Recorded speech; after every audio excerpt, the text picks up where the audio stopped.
굉장히 기뻐하시고 그 마음을 가지고 있는 자마다 하나님 축복하시는 거예요. 다윗이 자기가 백향목궁에 이렇게 다윗 궁에 다 거하고 있을 때 다윗의 그 문을 열면 하나님의 집이 저 텐트 가운데, 허름한 텐트 가운데 하나님의 집이 있었어요. 그래서 다윗이 항상 그 마음이 맺혀가지고 하나님 앞에 기도하기를, 하나님, 제가 성전을 짓게 해주세요. 성전을 짓게 해주세요. 그래서 어느 날 궁중선지자 나단을 불러서 내가 하나님의 성전을 짓고 싶다. 그랬더니 나단 선지자가 그것을 좋게 여겨서 왕의 마음에 좋은 대로 하십시오. 하나님 다 받으실 겁니다. 그러고는 나단이 다윗을 떠났는데, 떠나자마자 하나님이 나단에게 말씀을 주시는 거예요. 그 말씀을 주시는데 무슨 말씀을 주시느냐? 다윗 왕이 내 집을 지어주겠다고 하느냐? 아니야. 내가 다윗의 집안을 세워주겠다. 내가 다윗의 집을 지어주겠다. 그렇게 이야기를 해요. 그러면서 하나님 말씀을 하시는 사무엘하 7장 5절에 보니까, 우리 사무엘하 7장 5절 우리 한번 읽어보겠습니다. 시작. 가서 내 종 다윗에게 말하기를, 여호와께서 이와 같이 말씀하시되 내가 나를 위하여 살 집을 건축하겠느냐? 네가 나를 위하여 내가 살 집을 건축하겠느냐? 하나님이 나단 선지자에 그렇게 응답을 하신 거예요. 다윗이 성전을 짓겠다고 하니까 하나님이 네가 나를 위해서 집을 지어주겠느냐? 그러면서 하나님이 그 다윗의 그 성전을 지어서 드리고 싶다는 그 마음을 하나님 받으셔서 다윗을 축복하는 거예요. 다윗뿐만 아니라 그 자손까지 축복하는 거예요. 사무엘하 7장 11절로 12절 우리 한번 보겠습니다. 시작. 전에 내가 사사에게 명령하여 내 백성 이스라엘을 다스리던 때와 같이 아니하게 하고 너를 모든 원수에게서 벗어나 편히 쉬게 하리라. 여호와가 또 내게 이르노니 여호와가 너를 위하여 집을 짓고 내 수완이 차서 내 조상들과 함께 누울 때에 내가 내 몸에서 날 내 씨를 내 뒤에 세워 그의 나라를 견고하게 하리라. 이게 무슨 말씀이냐? 다윗이 하나님을 위해서 성전을 짓겠습니다. 그렇게 했더니 하나님 그것을 기쁘게 받으시고 다윗을 축복하시는데, 전에 내가 사사에게 명령하여 내 백성 이스라엘을 다스리던 때와 같이 아니하게 하고, 사사 시대에는 수시로 외세 침입을 당해서 집을 빼앗기고 논을 빼앗기고 곡식을 빼앗기고 가족들이 죽어나고 이렇게 했어요. 그런데 하나님이 다윗의 성전을 건축하겠다는 그 마음을 받으셔서 모든 외세 침입을 다 막아주겠다. 그걸 다 막아주게 하시고 또 너를 모든 원수에게 벗어나 편히 쉬게 하리라. 우리가 살아가는데 우한 질고가 없는 것이 얼마나 큰 축복이에요.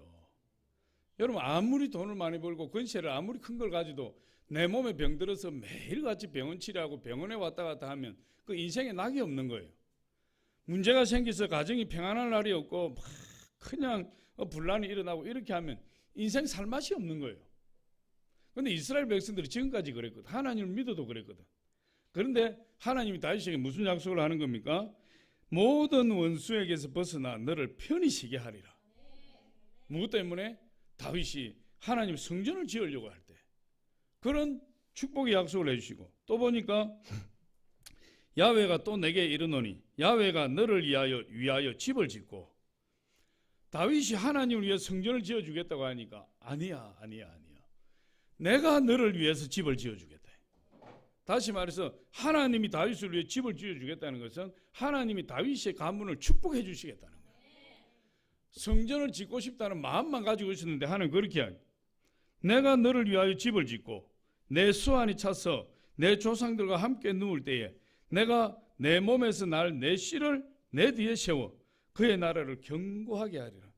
다윗이 죽는다 할지라도, 다윗이 하나님의 축복을 누리다가 죽어서 흙으로 돌아간다 할지라도 다윗의 후손들에게 여전히 다윗에게 내린 축복을 주어서 그 자손이 영원히 견고하게 해주리라. 그런 축복을 하나님이 다윗에게 했어요. 우리가 하나님의 성전을 건축해서 하나님의 성전을 건축하고 싶습니다. 하나님의 아름다운 집을 짓고 싶습니다.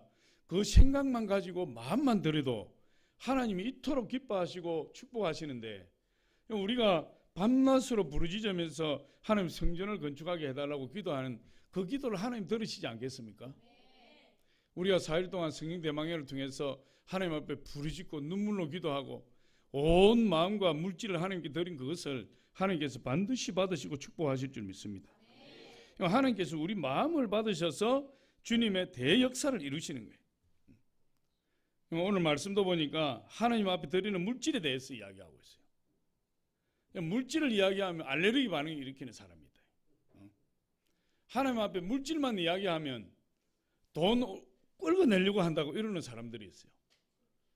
그래서 한국 교회가 11조 대한 설교가 사라져 버렸고, 섬겨서 복을 받는 설교가 사라져 버렸고, 부흥 강사들이나 와야 그런 설교 조금 들을 수 있지, 일반 단임 목사님을 통해서는 11조 설교, 헌신 설교, 물질 설교를 듣기가 힘들어요. 그러니까 성도님들이 하나님을 섬길 줄을 모르고, 하나님 섬길 줄을 모르니까 삶이 공고하고 고통스럽고 되는 일이 없고, 하나님을 섬겨서 복을 받는 법을 알아야 하나님의 축복을 받고 하나님 주신 사명을 감당할 수가 있지, 전혀 섬길 줄을 모르니까 하나님께 쓰임 받지도 못하고 복을 받지도 못하는 거예요. 그런데 오늘 말씀을 보니까 하나님 앞에 연보를 어떻게 드리는지 거기에 대해서 분명하게 말씀을 하고 있고, 그리고 연보를 들었을 때 하나님께서 어떻게 축복하시는지를 분명하게 가르쳐주고 있어요. 예수님이 이렇게 말씀하세요. 성령께서 귀 있는 자는 성령이 교회들에게 하시는 말씀을 들을지어다. 여러분, 우리 사람마다 다 양쪽 귀를 가지고 있지만은 귀가 있다고 다 귀가 아니에요. 하나님 말씀을 들을 수 있는 귀가 진짜 귀다 이 말이에요. 그래서 성령이 교회들에게 할 때 이 교회들은 하나님을 믿는 신자 한 사람 한 사람을 이야기하는 거예요. 우리가 성령이 거하시는 성전이니까 우리가 교회예요.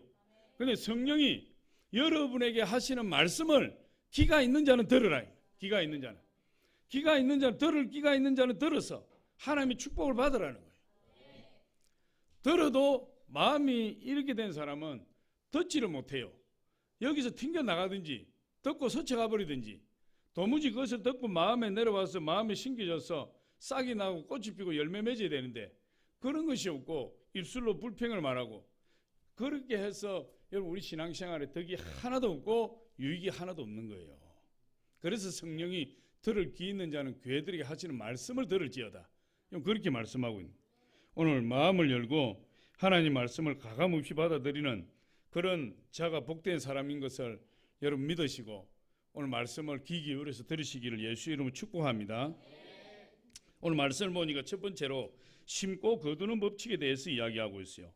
성경에 누가복음 6장 38절 우리 한번 읽어보겠습니다. 시작. 주라 그래야 하면 너희에게 줄 것이니 곧 후이되어 누르고 흔들어 넘치도록 하여 너희에게 안겨주리라. 너희가 헤아리는 그 헤아림으로 너희도 헤아림을 도로 받을 것이니라. 그렇게 이야기하고, 이것은 하나님의 법칙이에요. 하나님의 법칙, 영원히 변치 않을 법칙. 할렐루야. 그래서 하나님이 법칙을, 우리의 축복을 하시는 법칙을 세워주셨는데 그것이 주는 자에게 후히 주시고 누르고 흔들어 넘치도록 해서 안겨주시겠다. 그렇게 이야기를 해요. 하나님 말씀이 이렇게 되어 있어도 이 말씀을 안 받는 사람들이 있어요. 안타까운 거죠. 하나님 말씀이 구약에 있으면 이 율법이라서 안 받고, 하나님 말씀이 신약에 있으면 이거 다른 뜻이라서 안 받고, 이 말씀이 어디에 있으면 이건 이런 뜻이라서 우리하고 관계가 없는 것이고, 온갖 변명과 핑계를 다 대고 하나님 말씀을 고지고대로 안 받으려고 해요. 그러면 어떤 일이 일어납니까? 인생의 문제투성이에요. 문제투성이. 이것이 하나님께서 우리 인류 가운데 세운 영원한 법칙이에요. 주는 자가 복되다. 받는 자보다 주는 자가 복되다. 주라. 그래야 하면 너희에게 도로 안겨줄 것이요 누르고 흔들어 넘치도록 하여 안겨주리라. 이 말씀은 남을 비판하면 내가 비판을 받는다. 원수를 사랑하고 선대하라. 남을 정죄하지 말라. 남을 정죄하면 내가 정죄받는다. 그런 말씀이에요. 이 말씀 본래 원뜻은 보니까 우리 누가복음 6장 37절 한번 봅니다. 시작. 비판하지 말라. 그리하면 너희가 비판을 받지 않을 것이요 정죄하지 말라. 그리하면 너희가 정죄를 받지 않을 것이요 용서하라. 그리하면 너희가 용서를 받을 것이요. 비판하면 내가 비판을 받고, 정죄하면 내가 정죄를 받고. 여러분, 주는 대로 내가 돌려받는 거예요. 어떻게? 대로 주고 말로 받는다. 대로 주고. 주는 대로. 원수를 용서하라. 그리하면 너희가 용서를 받을 것이요. 내가 대접을 받고자 하는 대로 남을 대접하라. 그것이 황금률이요. 믿는 자에게 황금률. 여러분, 하나님으로부터 축복을 받기를 원합니까? 하나님으로부터 인정을 받기를 원합니까? 그럼 하나님 먼저 인정하세요. 하나님을 먼저 섬기세요. 그러면 하나님 우리를 인정하시고, 하나님을 우리가 물질로 섬기면 하나님 우리 물질로 축복하실 것이고, 하나님을 의로 섬기면 하나님 우리를 의로 풍성하게 해주실 거예요. 그게 하나님이 세우신 법칙이다. 비판하는 사람은 자기가 비판을 받게 되는데, 남을 속이는 사람은 자기가 그 속임이 자기에게 돌아오게 되는데, 남에게 피해를 끼치면 자기에게 피해가 눈덩이처럼 불어서 돌아오게 되는데, 이렇게요. 그러니까 비판하지 말라. 정죄하지 말라. 용서하고. 할렐루야. 나한테 잘못한 사람도 비판하지 말고 용서하고. 그렇게 할 때 하나님 기뻐하시는 거예요. 그런데 이것이 또 보니까 가난한 사람을 보고 못 본 채 하면 내가 가난하게 될 때에 도움받을 길이 없다는 거예요. 우리 주변에 가난한 사람 많이 있어요. 도우라는. 내가 도울 수 있으면 도우. 그래야 내가 혹시나 가난하게 될 때에 하나님이 돕는 사람을 보내서 나를 가난해서 건져주신다. 가난한 사람을 보고 덥게 하라, 배부르게 하라, 평안히 가라. 그런 쓸데없는 짓 하지 말라. 평안히 가라, 덥게 하라, 배부르게 하라. 그 말 대신에 밥 한 숟갈 떠주는 게 훨씬 그 사람에게 도움이 된다. 그렇게 이야기합니다.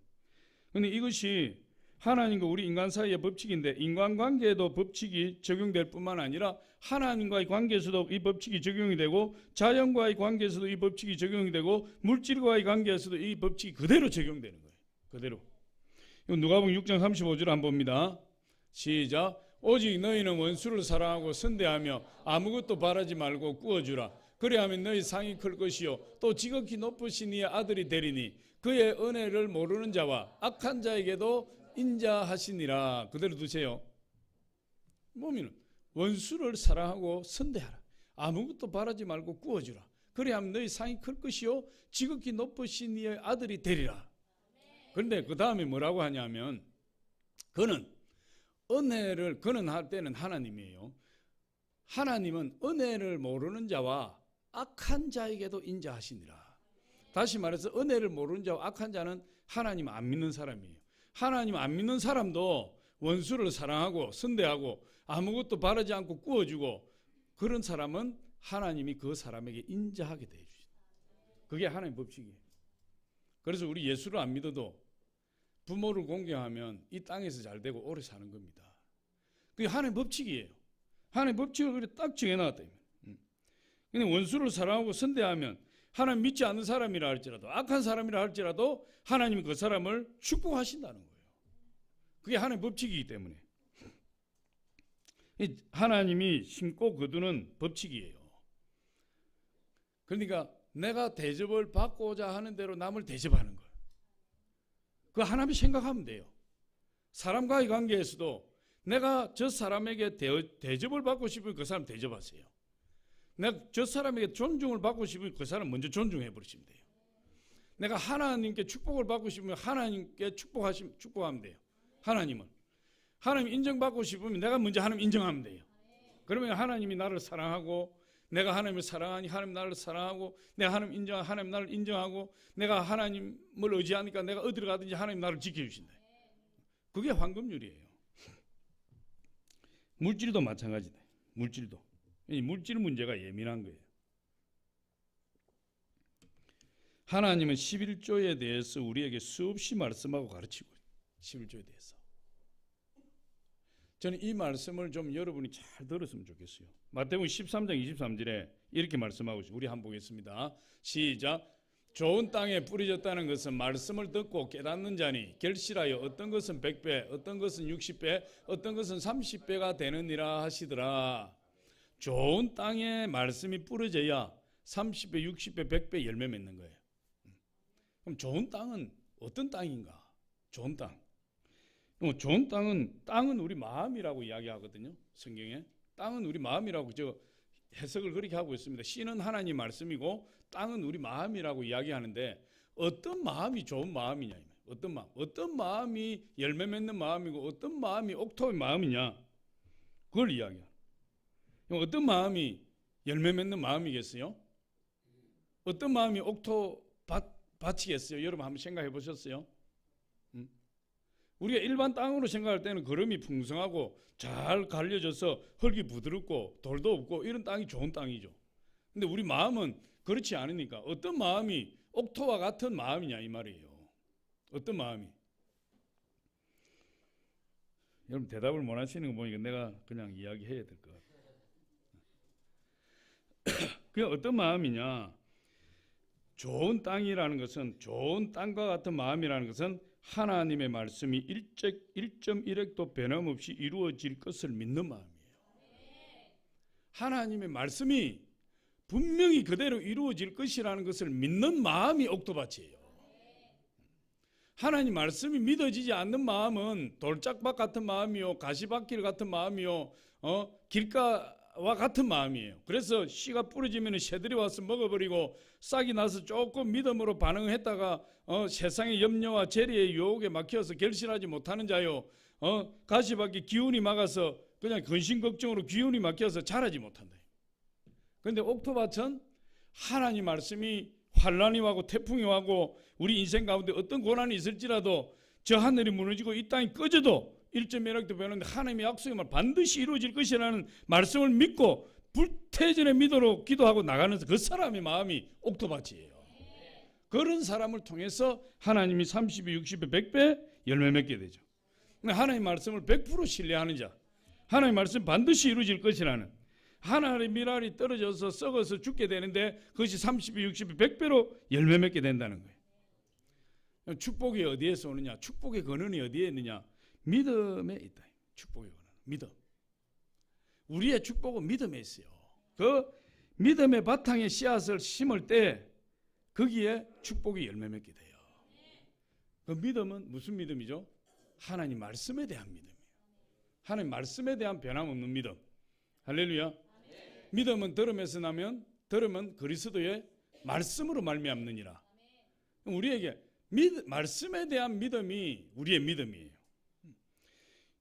톰 버틀러 보던이라는 사람 CEO의 책꽂이라는 책을 썼어요. 거기에 보면 20세기에 하나님께 크게 쓰임받은 거부들에 대한 기록이에요. 거부들.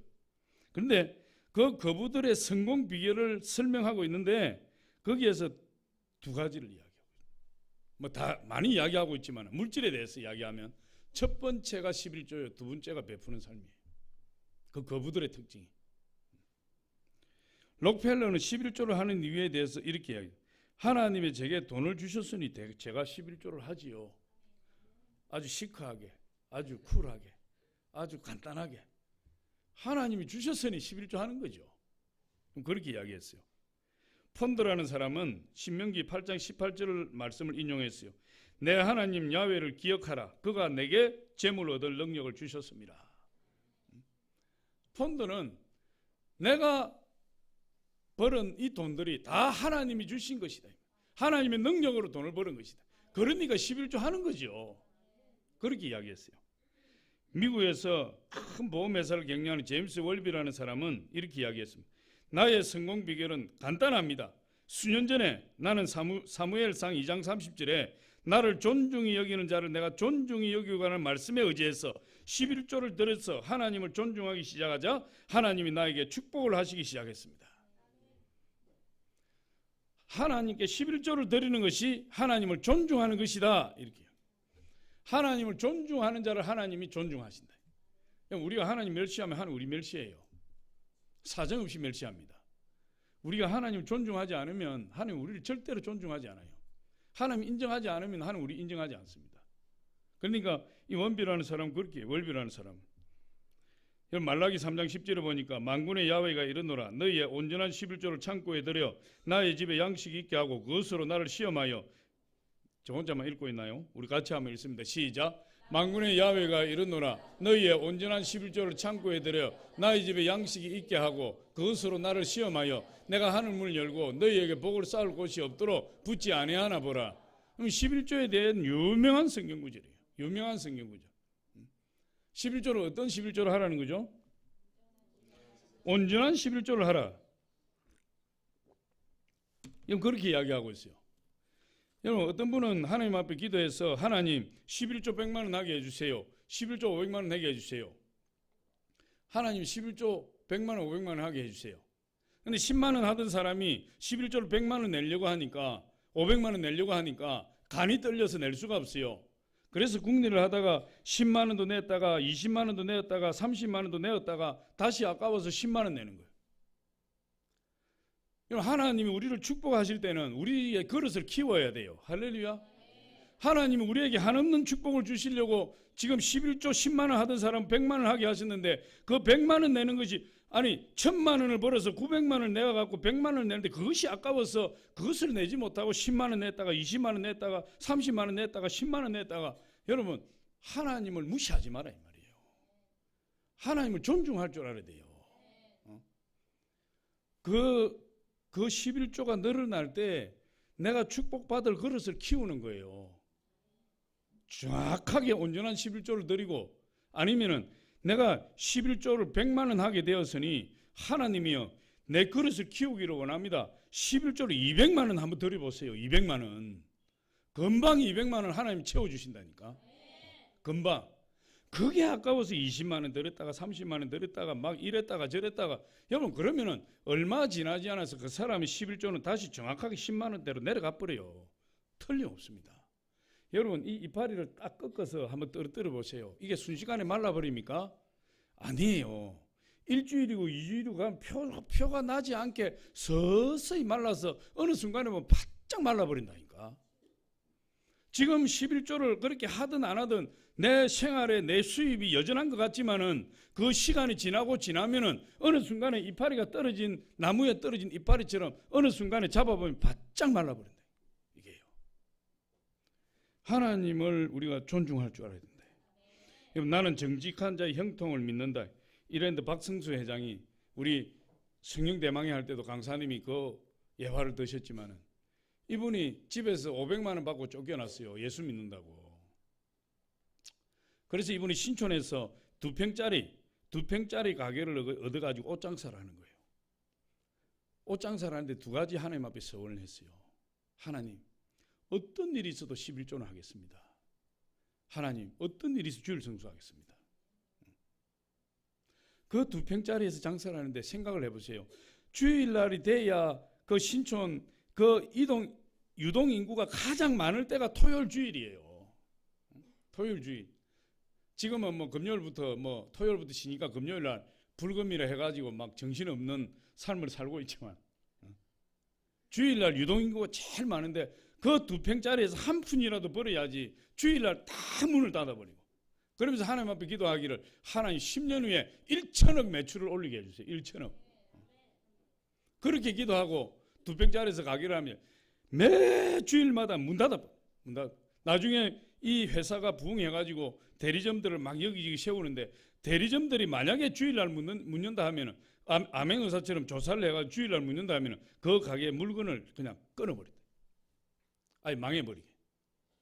10년 후에 1천억 매출이 올랐어요. 그럼 11조 얼마나 했겠습니까? 11조 100억을 그대로 하는 거예요. 100억을. 그런 그릇이 돼야 하나님의 큰 부자가 되는 겁니다.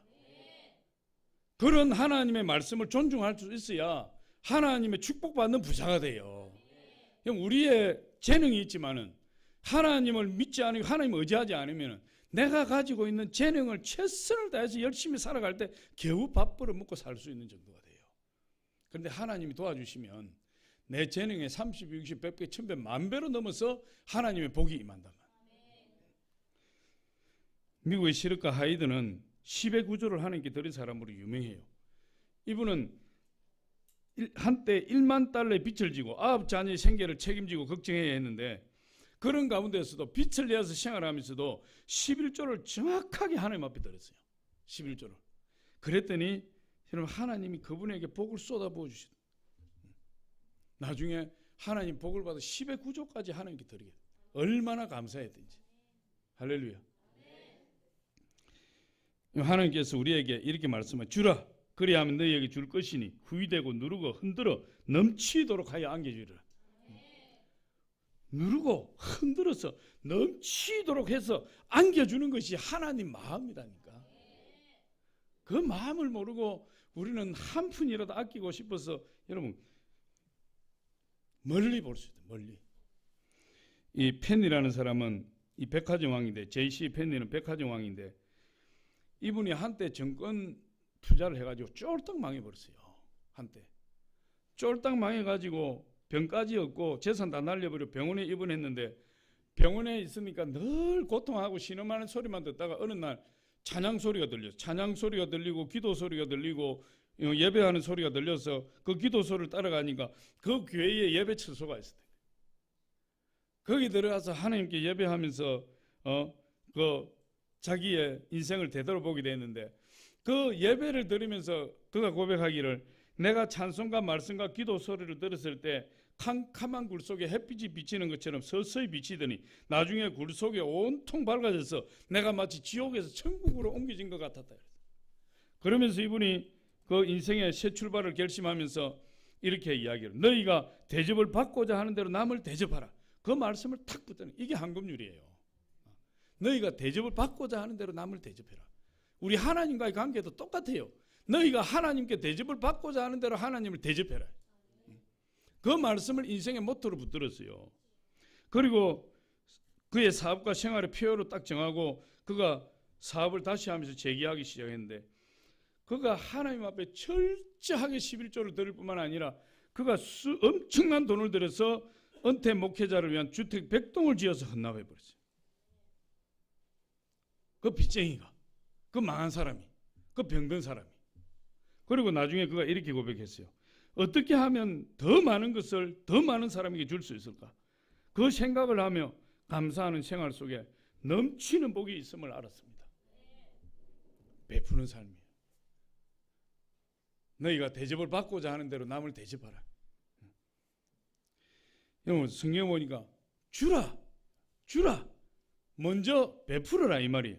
먼저 줄 때 후이되고 누르고 흔들어 넘치도록 안겨주신대. 36주 100배 축복을 되돌려 주시겠다. 그렇게 말씀하고 있어요.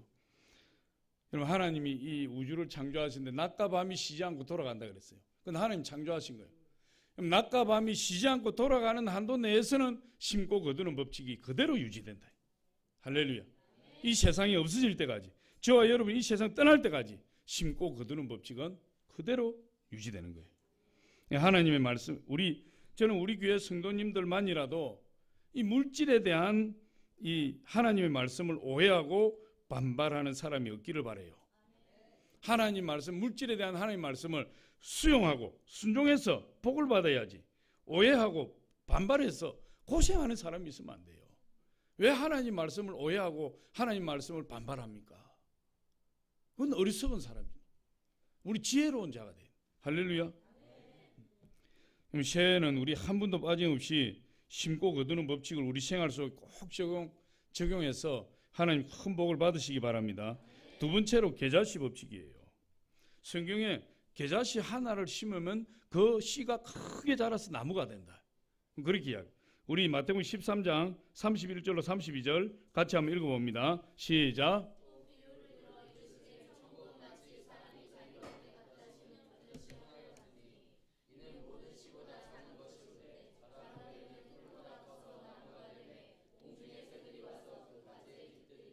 예, 계자씨는 아주 좋아요.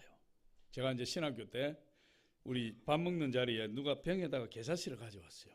그걸 손바닥에 올려서 이렇게 다 구경하게 하는데 그 너무 적으니까 가까이 가서 보려면 가까이 오지 마라 그래. 왜? 혹시나 숨소리에 콧바람이 날려가 버리니까 가까이 오지 말고 멀리서 보라고. 보이지도 않는 놈을 가지고. 그래서 결국 한번 봤어요. 그 정도로 계자씨가 작고 가볍고 깃털 같은 그런 씨예요. 그런데 이 계자씨가 심겨져서 자라면 어떻게 됩니까? 큰 나무가 된다는 거예요. 큰 나무. 그래서 성경 우리에게 뭐라고 말씀해요? 내 믿음이 계자씨만한 믿음만 있어도 이 산들을 들리에 바다에 던지지라 하며 그것이 이루어질 줄 내 마음이 믿고 의심치 아니하면 그대로 되리라. 우리에게 겨자씨만한 믿음이 있느냐? 그런데 우리 예수님 뭐라고 말씀하냐? 믿음이 적은 자여 하고 책망하시거든요. 겨자씨만한 믿음은 형편없는 믿음이에요. 그런데 성경에는 겨자씨만한 믿음만 있어도 산을 움직일 수 있는 능력이 있다. 근데 이 겨자씨만한 믿음은 어떤 믿음이냐? 여러분, 살아있는 믿음이에요. 살아있는 믿음. 태산 같은 죽어있는 믿음이 아니라 겨자씨만한 믿음이라도 살아있는 믿음을 가진 자는 산을 옮기는 능력이 있다. 그러면은 살아있는 믿음이 뭐냐 이 말이에요. 여러분, 오늘 질문을 많이 하게 되는데 뭘 보고 살아있는 믿음이라고 이야기를 하느냐? 한번 답을 해보시기 바랍니다. 뭐가 살아있는 믿음이냐? 도대체가 말씀을 많이 하는 것이 살아있는 믿음입니까? 기도를 많이 하는 것이 살아있는 믿음입니까? 봉사를 많이 하는 것이 살아있는 믿음입니까? 무엇이 깨닫는 믿음이? 무엇이? 깨닫는 믿음이라고 할 수도 있고 봉사하는 믿음이라도 할 수 있고 기도도 많이 하고 말씀도 많이 하는 믿음이라고 할 수 있지만은 정확한 답은 아니에요. 이건 겨자씨만한 믿음, 살아있는 믿음. 이 믿음은 어떤 믿음이냐? 행동하는 믿음이요 순종하는 믿음이다. 살아있는 믿음. 성경이 그렇게 이야기해요. 살아있는 믿음이 뭐냐? 하나님 말씀을 순종하는 믿음이 살아있는 믿음이에요. 하나님의 말씀을 행하는 믿음이 살아있는 믿음이에요. 그게 없으면 아무리 큰 믿음을 소유한 자라도 죽은 믿음이요 헛된 믿음이다. 성경 그렇게 이야기합니다. 태산 같은 믿음이 있다고 자랑하지 마시기 바랍니다. 순종이 없는 믿음, 행함이 없는 믿음, 그것은 죽은 믿음이요 헛된 믿음이요. 야고보서 우리 2장 14절로 20절 조금 길지만은 우리 한번 같이 읽어봅니다. 시작. 내 형제들아, 만일 사람이 믿음이 있노라 하고 행함이 없으면 무슨 유익이 있으리요? 그 믿음이 능히 자기를 구원하겠느냐? 만일 형제나 자매가 헐벗고 일용할 양식이 없는데 너희 중에 누구든지 그에게 이르되 평안히 가라, 덥게 하라, 배부르게 하라 하며 그 몸에 쓸 것을 주지 아니하면 무슨 유익이 있으리요? 이와 같이 행함이 없는 믿음은 그 자체가 죽은 것이라. 어떤 사람은 말하기를 너는 믿음이 있고 나는 행함이 있으니 행함이 없는 내 믿음을 내게 보이라. 나는 행함으로 내 믿음을 내게 보이리라 하리라. 내가 하나님을 한 분이신 줄 믿느냐? 잘하는도다. 귀신들도 믿고 떠느니라. 아, 헛한한 사람아, 행함이 없는 믿음이 헛것인 줄을 알고자 하느냐? 행함이 없는 믿음은 헛된 믿음이요, 순종이 없는 믿음은 죽은 믿음이요. 귀신도 그런 믿음을 가지고 있다. 귀신도.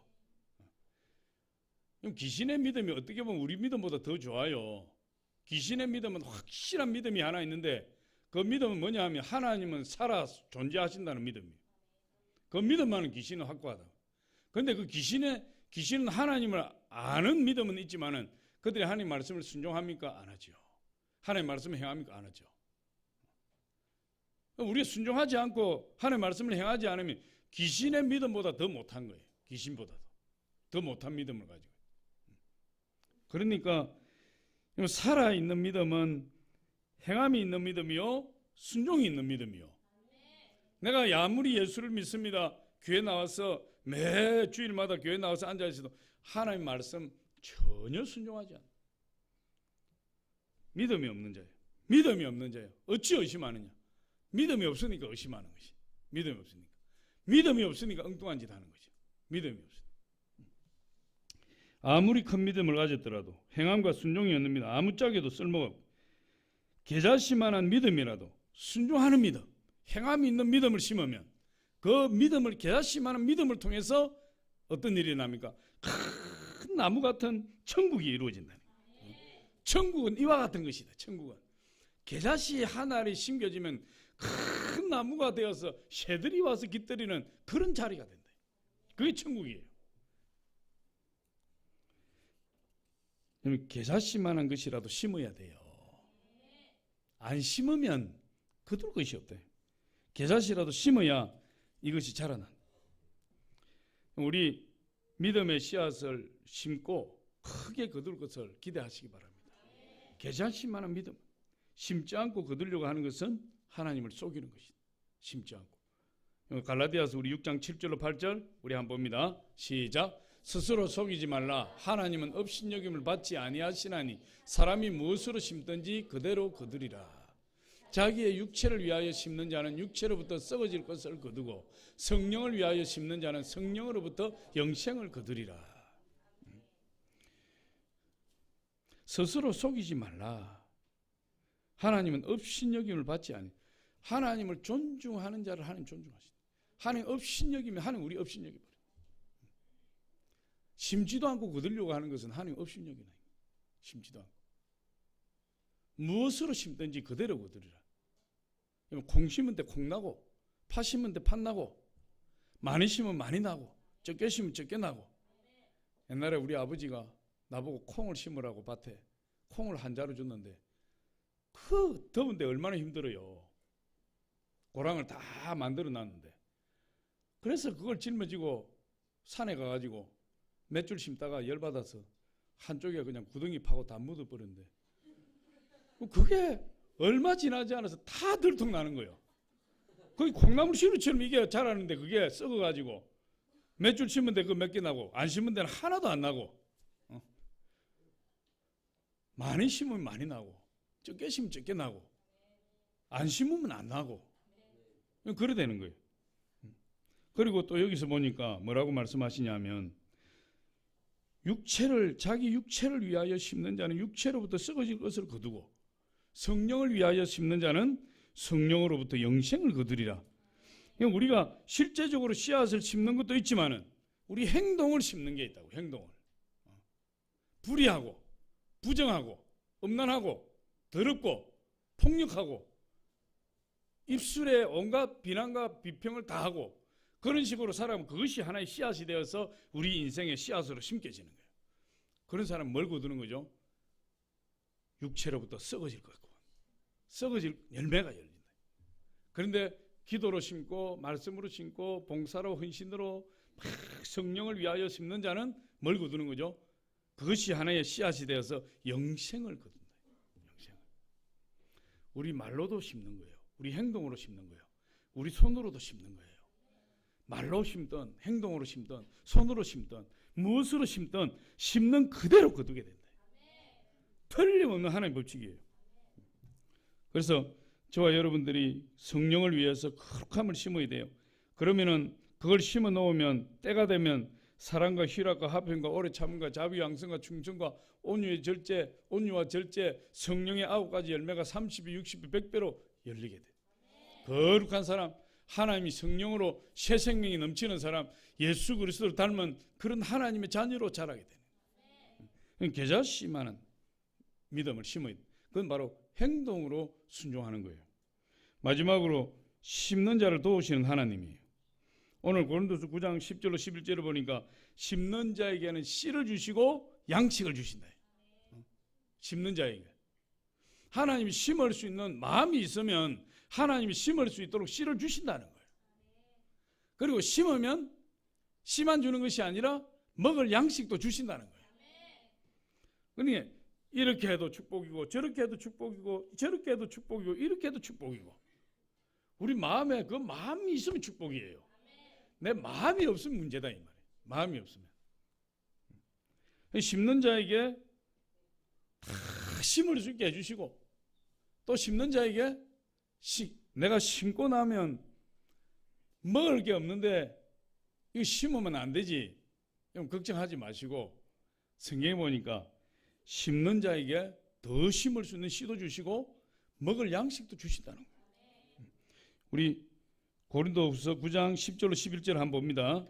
시작. 심는 자에게 씨와 먹을 양식을 주시는 이가 너희 심을 것을 주사 풍성하게 하시고 너희의 의의 열매를 더하게 하시리니 너희가 그의 일에 넉넉하여 너그럽게 연보를 하면 그들이 우리로 말미암아 하나님께 감사하게 하는 것이라.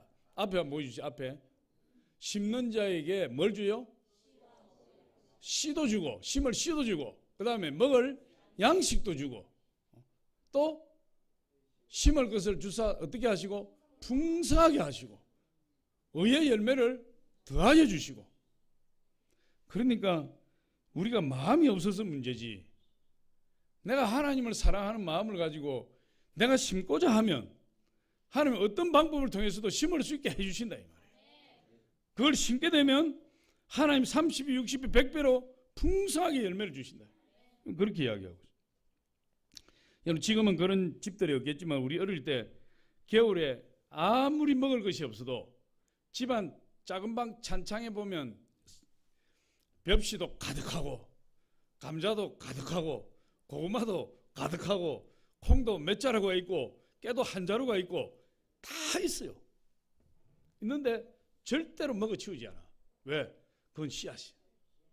봄에 날씨가 풀리면 심을 씨앗이기 때문에 그거 만약에 먹어치워버리면 이제 봄에 심을 씨앗이 없어서 가을에 거둘 게 없어서 1년 내내 쫄쫄 굶어 죽어야 돼요.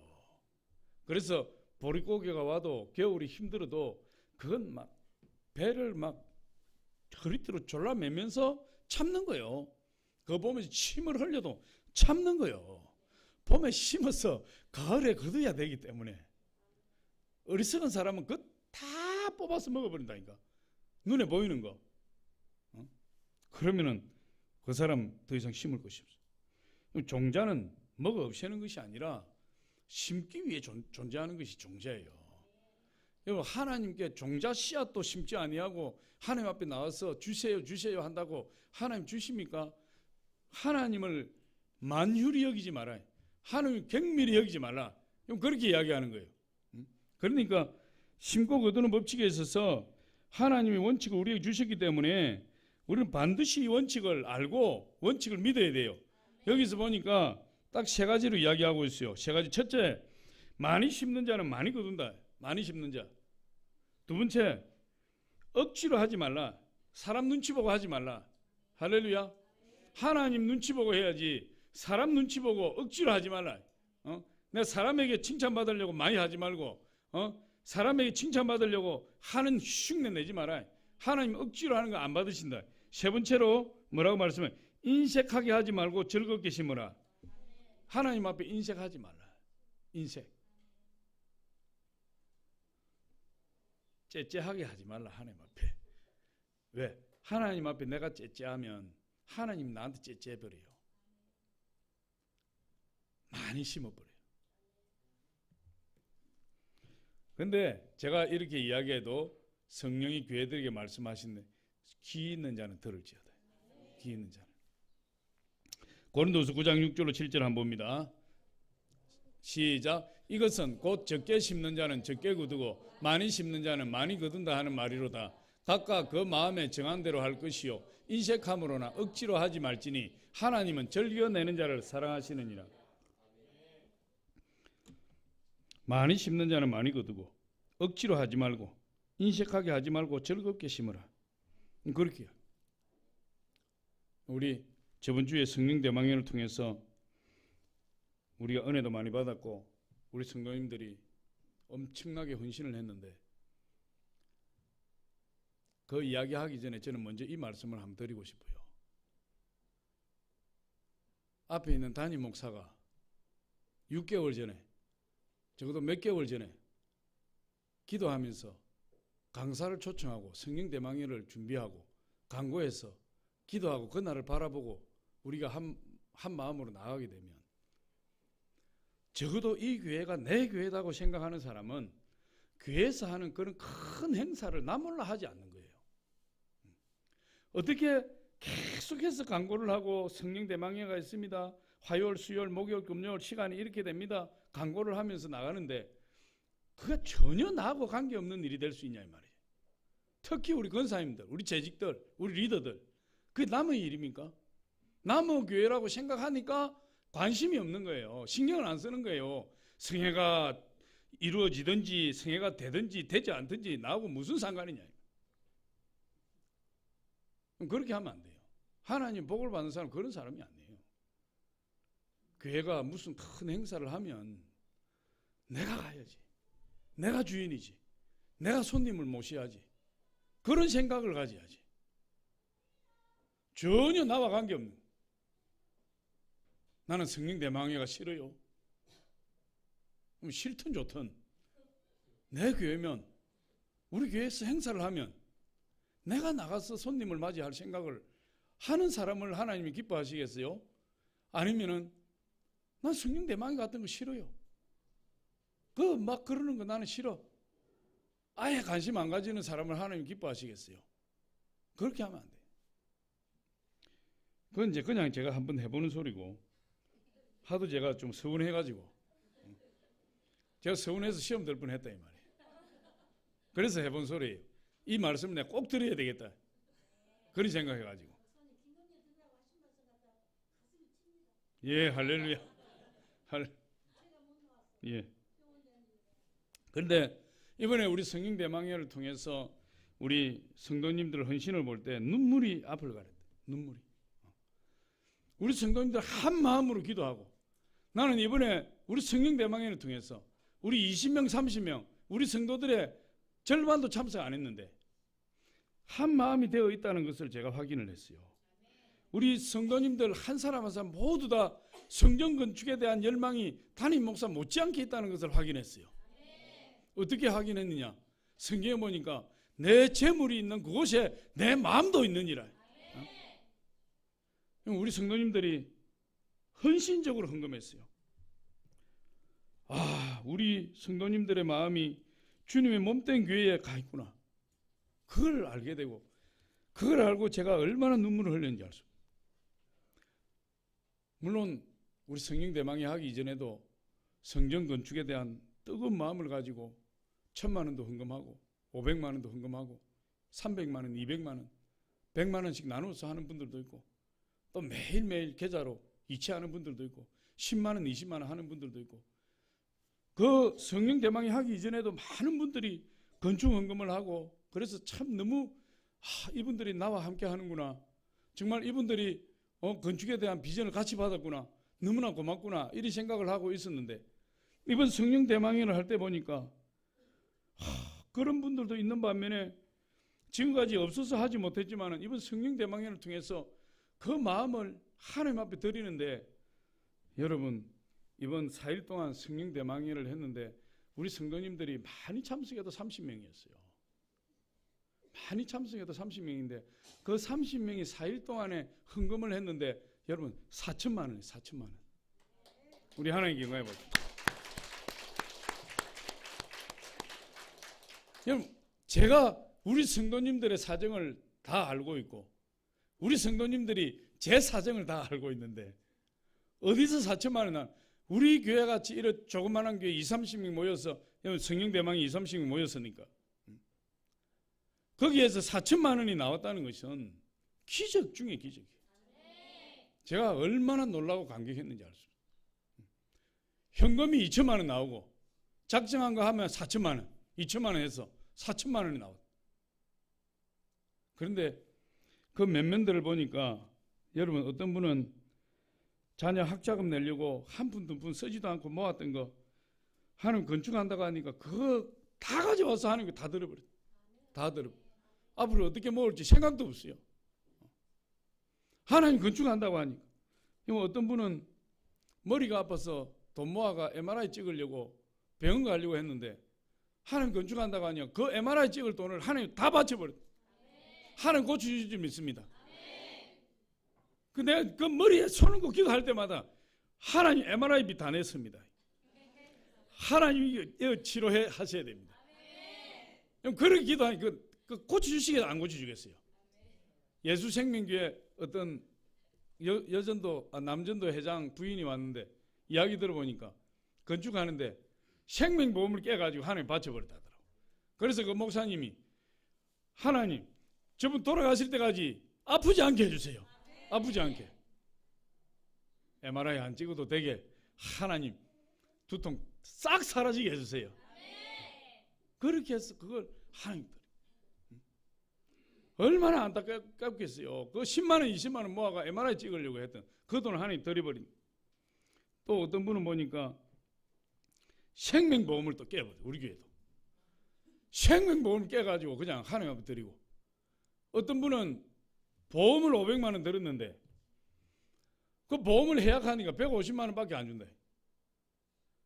그 150만 원이라도 하나님 드리려고 500만 원, 350만 원 그냥 날려버리면서 해약을 해달라 해가지고 그 해약한 돈을 하나님 하나님 앞에 드리고. 어떤 청년은 보니까 그냥 자기 동생이 롱패드 하나 사준다는데 아니야, 그 돈을 줘. 돈으로 줘. 그 돈 받아가지고 자기 몇 푼 저축인가 해서 그냥 하나님 앞에 다 드려버려. 이게 눈물이 나오는 거예요. 눈물이.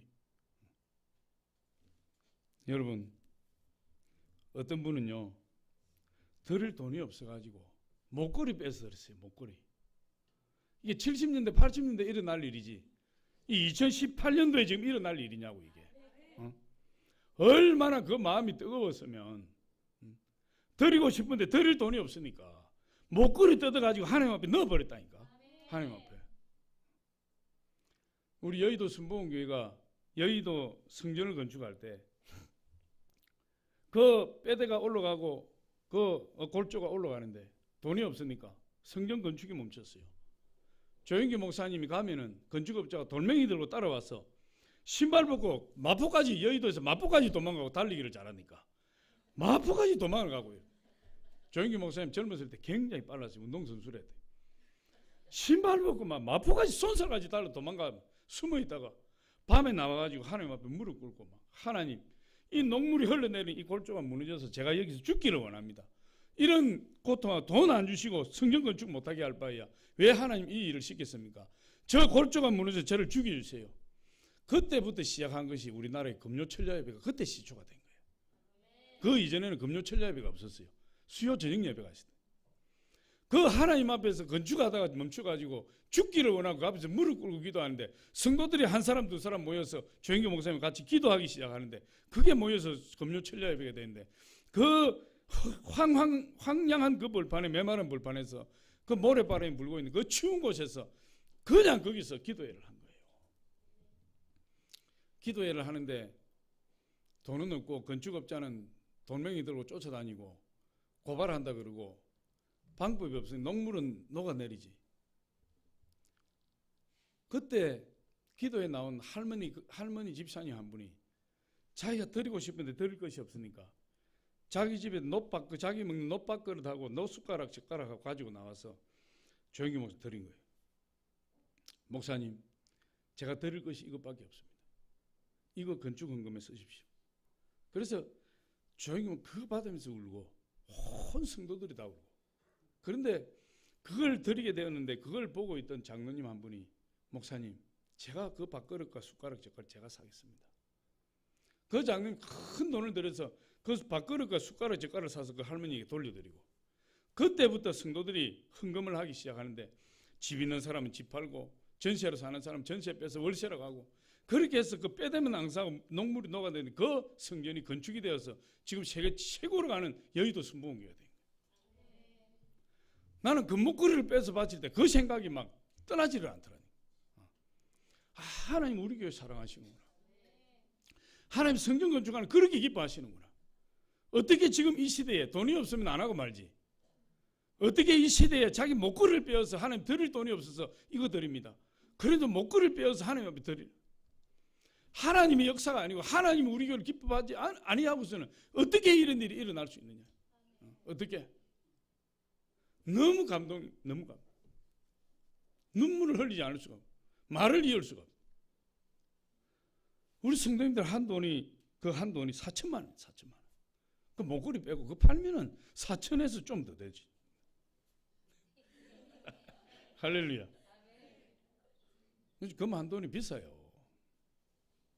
저는 이번에 확신했어요. 내 뜻이 아니고 우리 성도님의 뜻이 아니고 성전 건축이 하나님의 뜻이구나. 그걸 깨달은 거예요. 하나님 반드시 역사하십니다. 오늘 말씀을 보니까 고린도서 9장 10절에 이렇게 말씀해요. 심는 자에게 씨와 먹을 양식을 주시는 이가 너희 심을 것을 주사 풍성하게 하시고 의의 열매를 더하게 하시리. 하나님이 30, 60, 100배, 1000배, 만배로 누르고 흔들어 넘치도록 하여 안겨주실 거예요. 그뿐 아니라 심는 자에게 하나님이 풍성한 약속을 하셨어요. 우리 고린도후서 9장 8절 한번 봅니다. 시작. 심는 9장 8절 시작. 하나님이 능히 모든 은혜를 너희에게 넘치게 하시나니 이는 너희로 모든 일에 항상 모든 것이 넉넉하여 모든 착한 일을 넘치게 하려 하시며 이는 너희에게 모든 은혜를 너희에게 넘치게 하시나니 이는 너희로 모든 일에 항상 모든 것이 넉넉하여 모든 것에 넘치게 한다. 우리 하나님 약속이에요. 성경에 보니까 하나님이 열심히 일을 이루시리라 그렇게 말씀하세요. 여러분 기도하셔서 하나님 기뻐하신 성전 건축 마음으로라도 함께 동참해서 하나님의 아름다운 성전이 이루어지도록 여러분 기도하시기 바랍니다. 할렐루야. 우리 하나님께 기도하겠습니다.